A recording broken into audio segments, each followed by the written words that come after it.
I set up a camera in my attic because every night, a little after 2, something heavy dragged across the ceiling over my daughter's room. I told myself it was an animal at first. A raccoon, maybe a loose board. Old houses make noises, and ours was old enough to have a personality about it. Then I watched the footage and saw the chair move. It was an antique armchair the previous owners had left behind in the far corner of the attic, broad in the arms, faded green fabric, one cracked wooden leg wrapped years ago with dark tape in the video. It did not tip or jerk or fall over. It slid. Slow, steady, quiet enough that the camera microphone barely picked it up. If the story ended there, I could probably convince myself I imagined part of it. The problem was that the chair did not move once. It moved closer every night. We had only been in the house 3 weeks when the noises started. It was a narrow 2-story place on a quiet street, the kind of house that looks harmless in daylight and strangely watchful after midnight. The attic access was in the upstairs hall, almost directly outside my daughter Emma's room. She was 7, a light sleeper, and on the 4th night in the house, she came into our bedroom at 2:15 in the morning and asked if I was fixing something above her ceiling. I told her no. She asked who was. That was the first time I went up there with a flashlight. The attic was unfinished. Exposed beams, loose insulation, cardboard boxes with someone else's handwriting, and that armchair sitting under the back slope of the roof like it had been arranged for somebody who never came back. The air smelled dry and old, with that stale summer dust smell houses keep in sealed spaces. I checked for animals. I checked for droppings, torn insulation, openings in the eaves, anything that would explain scratching or weight shifting overhead. I found nothing. I remember standing there with the flashlight on the chair longer than I needed to. It was not a beautiful chair. It had the wrong proportions for comfort. The seat was too deep, the back too upright, and the arms too high, as if it had been made for somebody who liked sitting still for a very long time. I went back downstairs and told my wife it was probably the house settling. She said houses did not usually settle at the same time every night. That was true. I had noticed the dragging sound came a few minutes after 2 each time, but I did not say that out loud because once you start saying a thing clearly, it becomes harder to dismiss. The next night, Emma woke again. This time she did not come into our room. She called for us from the hallway, and when I opened the door, she was standing directly under the attic hatch with both hands over her ears. She said, "It sounds like somebody is moving furniture."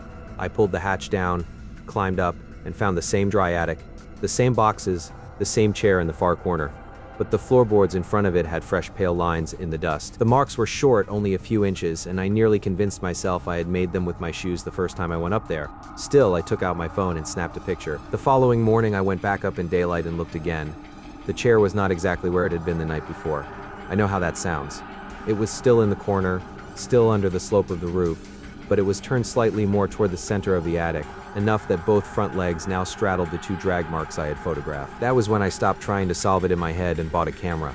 Not a fancy one, just a cheap indoor security camera with night vision and motion alerts. I mounted it on a beam facing the length of the attic, plugged it into an extension cord, and pointed it so the chair, the hatch, and most of the open floor were in frame. Before coming down, I used painter's tape to mark the positions of all 4 chair legs.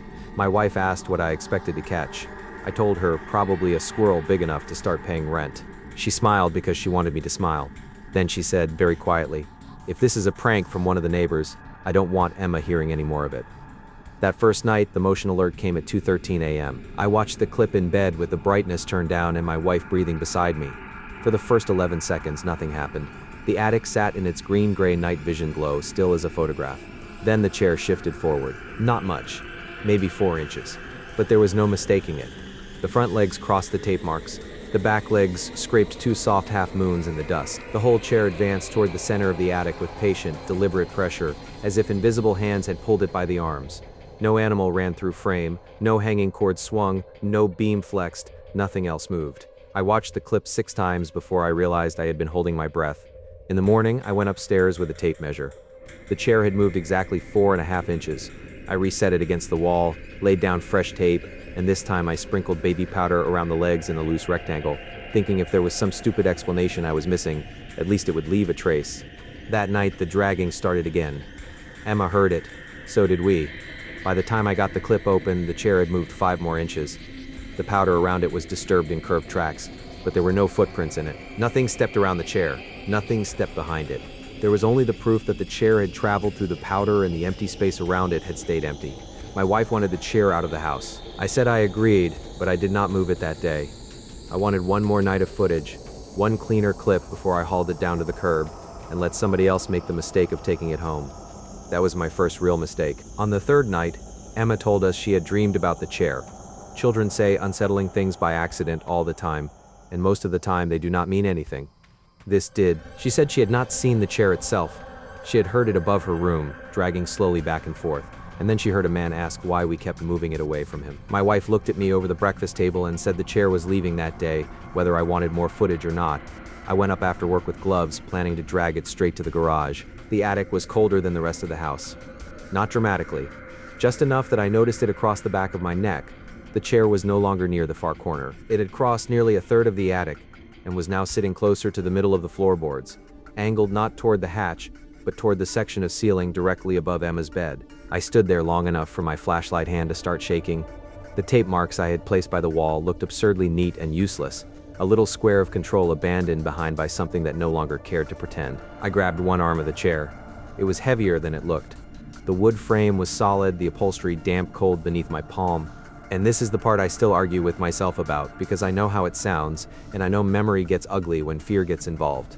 When I pulled, it felt for 1 second like somebody was sitting in it. Not enough weight to keep it in place. Just enough resistance that my shoulders tightened before the chair finally lurched backward and let me drag it across the boards. I took it all the way to the hatch, wrestled it down the folding ladder one awful step at a time, scraped the wall, nearly dropped it on my foot, and shoved it into the garage under an old tarp. That should have solved it. At 2:13 the next morning, the dragging sound came from above Emma's room again. I did not understand what I was hearing until I threw down the blankets, ran into the hall, and saw pale dust trickling from the edges of the attic hatch. The camera was still up there, the chair was not. I went up with a flashlight and found the attic empty except for the tape marks, the baby powder, the boxes, and 2 long fresh scrape lines leading from the hatch opening toward the center of the floor. The garage door was still locked. The chair was still under the tarp. But the camera clip from 2:13 showed the scrape marks appearing one after another through the dust, as if something heavy and invisible had been dragged back into place. I did not sleep after that. My wife and I argued in whispers until sunrise. She wanted to take Emma to her sister's place immediately. I wanted to see one more night. I hated myself for wanting that, but by then fear and curiosity had gotten tangled together so tightly I could not separate them. We compromised in the stupidest possible way. I drove new screws into the attic hatch frame so it would sit tighter. I added a cheap contact sensor that would chime on my phone if the hatch opened. I put a second camera in the upstairs hall facing Emma's bedroom door, and the pull cord hanging from the hatch. And I carried the chair back into the attic because I could not stand the idea of whatever was happening continuing without the object at the center of it. My wife watched me haul it back up and said, "If this gets worse because of you, we are leaving that night." I said I knew, I did not know. That evening I moved Emma into our room and told her it was because we were having a sleepover movie night. She liked that explanation well enough until it got dark. Around 10, she asked if the man upstairs was mad that her room was empty. Neither my wife nor I answered quickly enough. Emma noticed that. She turned toward the wall and did not say another word. At 2:12, I was awake in bed. Phone in my hand, both camera feeds open.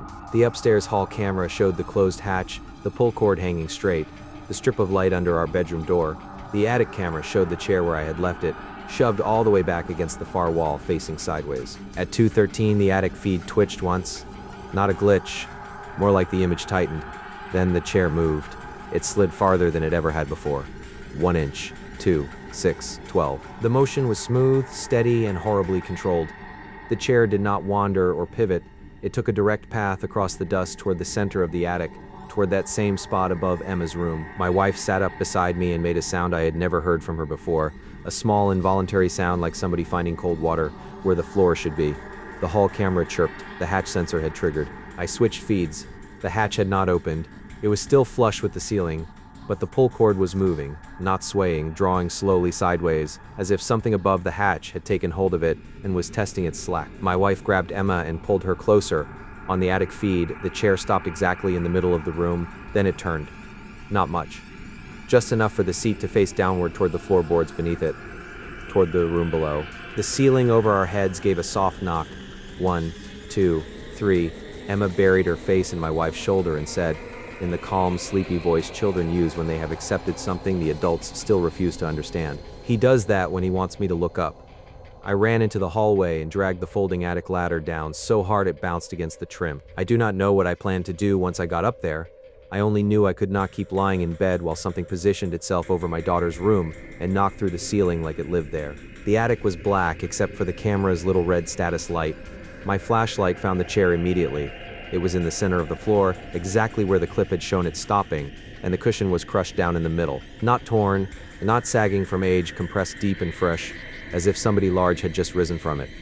I swept the beam across the insulation, the beams, the corners, the boxes, nothing. Then I heard movement behind me. I turned so fast I hit the roof slope with my shoulder. It was only my wife at the top of the ladder, Emma in her arms, both of them staring past me at the chair. My wife said, "Why is it wet?"